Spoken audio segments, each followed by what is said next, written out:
Master minds commerce చదవాలనుకునే 10th inter విద్యార్థుల తొలి ఎంపిక.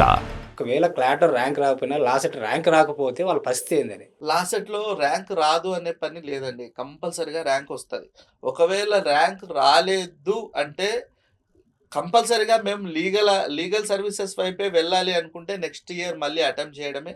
లేదు ఇంకా ఏం చేద్దాం అనుకున్నట్లయితే ఇంకా ఆ ఇయర్ వేస్ట్ చేసుకొని నెక్స్ట్ ఇయర్ వీళ్ళు డిగ్రీ క్లాట్‌కి వెళ్ళిపోవడమే. క్లాట్ అయితే కంపల్సరీ 1 ఇయర్ ఎట్లైనా ఒకవేళ ముందుగానే వాళ్ళు జాయిన్ అవ్వలేకపోయి ఉంటే 1 ఇయర్ టైం తీసుకుంటుందండి కంపల్సరీ.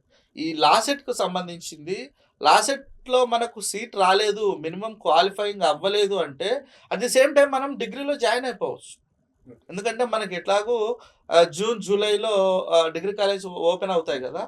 మనకి లాసెట్ కౌన్సిలింగ్ కూడా అదే టైంకు కంప్లీట్ అయిపోతుంది. ఇప్పుడు నాకు తెలిసిపోతుంది కాలేజ్‌లో సీట్ వచ్చిందా? రాలేదా? సీట్ వస్తే బెటర్. లేదు అంటే డిగ్రీలో జాయిన్ అయిపోవడమే.